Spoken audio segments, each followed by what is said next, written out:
সকাল বন্ধুরা, তোমরা সবাই কেমন আছো? আশা করছি ভালো আছো। যে যেখানে আছো ঈশ্বরের কৃপায় সুস্থ আছো। আর এখন যা দিনকাল পড়েছে, 3 দিন ধরে পুরো লাগাতার বৃষ্টির জন্য চারিদিকে জল জমে গেছে পুরো। তো ভীষণ কেরোসিন অবস্থা। তো তোমাদেরকে দেখাই, আমাদের বাড়ির পাশে যে বাওরটা ছিল, বাওরটা পুরো ভরে গেছে। এইদিকে যাওয়া যাবে না মা? তো এদিকে রাস্তাটা ভেঙে গেছে। তো এখন ভীষণ অসুবিধা হয়ে গেছে, যে এখানে যেতে হচ্ছে। ওই যে এদিকে ওই রাস্তাটা, ঢালাই যে রাস্তাটা ছিল সেই রাস্তাটা ভেঙে গেছে। এত জলের চাপ হয়েছে, এদিকে জলের চাপের জন্য রাস্তাটা ভেঙেই গেছে। তোমাদেরকে দেখাই ফ্রন্ট, ও রাস্তাটা ওখানে ভেঙে গেছে, ঠিক আছে? এখন এদিকে যেতে হচ্ছে, দেখুন ওনার বাড়ির দিয়ে যেতে হচ্ছে। আর তোমাদেরকে দেখাই, দেখো জল কতটা উঠে গেছে, দেখো জলে অবধি চলে এসছে। আর একটু জল হলেই বন্যা হয়ে যাবে। বন্যা তো হয়ে গেছেই, আর একটু জল হতে বাকি আছে। পুরো বাওরটা ভরে গেছে। দেখো সবাই পাড় ধুচ্ছে বৃষ্টির ভিতরে ভিজে ভিজেও। চারিদিকে জল থই থই থই থই করছে। আর এখন নৌকা চলছে না, নৌকা চলাটা বন্ধ আছে। মা আর আমি যাচ্ছি দোকানে।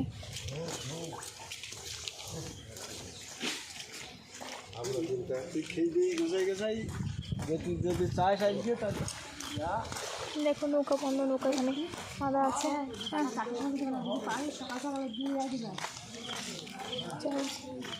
তো দেখো ফাইনালি বাজার টাজার করে চলে এসেছে। আর বাজারের ভিতরে সব কিছুই আছে, তো তোমাদের একবার ঢেলে দেখাই দিই। দেখো অনেক কিছুই আছে, তাই আর মুখে বললাম না।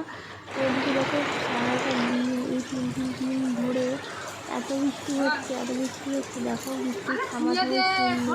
আর ওদিকে একটা অনেক ছোটো গর্ত না আছে, তো ওখানে দেখো জলে পুরো ছাপিয়ে গেছে। আর জানি না কী হবে, ভগবান কী করবে সেটা ভগবানই জানে। তো যাই হোক, আমি সব কিছু বাদ দিয়ে দেখি বৃষ্টিটা একটু থেমেছে বলে আমি ওই কেকটাও আনার ব্যবস্থা করেছিলাম, যেহেতু কেকটা অর্ডার দেওয়া ছিল।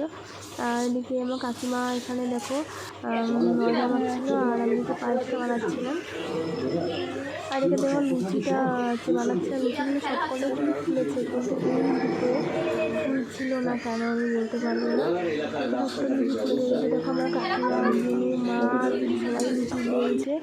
তো ফাইনালি আমার লুচিটা হয়েও গেছিলো, তার তাড়াতাড়ি সবাই মিলে করে নিয়েছিল বলে তাড়াতাড়ি মতো করে হয়ে গেছে। আর এদিকে দেখো ঘুগনিটা একদম পুরো ঘেটে ঘন্ট হয়ে গেছে। তো এটাকে একটু কষাচ্ছিলাম মশলাপাতি দিয়ে। এখানে আছে রসুন, আদা, জিরে, শুকনো লঙ্কা, কাঁচা লঙ্কা আর গরম মশলা দেওয়া আছে। আর কিছু না, নামানোর সময় গরম মশলা দিয়ে লাগিয়ে নিয়েছিলাম। তো দেখো ফাইনালি আমার সোনা বাবার কেকটা দেখো এই যে কেমন হয়েছে, তোমরা কমেন্ট করে বলবে। আমি লাস্টে কেকটা ভালো করে ফটো তুলে দিয়ে দেবো তোমাদেরকে। আর বোনও জিজ্ঞাসা করছিলো যে সোনা বাবা কি কেকটা কাটবে? আমি বললাম না, ও এখন কেকটা কাটবে না, তুই কাট। তো এটার পিছনে কারণ আছে, কেননা বড়রা সবাই বারণ করছিলো যে ওই কেকটা যেন না কাটেও। জানি না কেন সবাই বারণ করছিলো। তো ওর কোনো আশীর্বাদও হয়নি, কিছু হয়নি, জাস্ট একটু কেকটা নিয়েছে, ও সামনে দিয়ে রেখেছিলাম, আর কিছুই না। আর পুরো বলছিলো কি মোমবাতি দিয়ে কি লেবো? বললাম না, লেবোতে হবে না। আর তোমরা ভাবছো নিশ্চয়ই যে কেকটা মুখে লাগাচ্ছে নিশ্চয়ই কোনো ক্ষতি হবে না, কোনো ক্ষতি হবে না। এটা কোনো কেমিক্যাল ছাড়াই কেকটা বানানো হয়েছে। আর যেহেতু বাচ্চারা খাবে ওই জন্য এটা কেমিক্যাল ছাড়া হোমমেড কেক বানানো হয়েছে। কিন্তু কেকটা খেতে হয়েছিল খুব দারুণ। আর লাস্টের দিকে আমি খেতেই পারিনি, একটু জাস্ট চেখেছিলাম, না ভালো হয়েছে সব কিছুই। তো বাবুকে এখানে দেখো আমি পায়েস দিয়েছিলাম আর মিষ্টি দিয়েছিলাম। আর এদিকে দেখো কিছুটা স্ন্যাক্স দিয়েছিলাম, কেননা ও একটু চকলেট খেতে ভালোবাসে, ওই জন্য ওগুলো দিয়েছিলাম। তো আর কিছুই না, দেখো বার্থডে তো হয়েই গেল, এবার সবাইকে খেতে দেওয়ার পালা।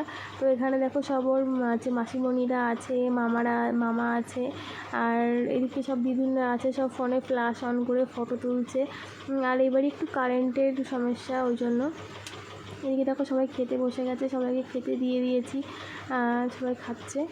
তো দেখো ওর মামার সঙ্গেও বসে আছে, আর আমার কোনো ফটো ছিল না ওর সাথে তোলা। তো ভিডিওটা এখানেই শেষ করছি। ভালো লাগলে লাইক করুন, শেয়ার, সাবস্ক্রাইব করে চ্যানেলটাকে।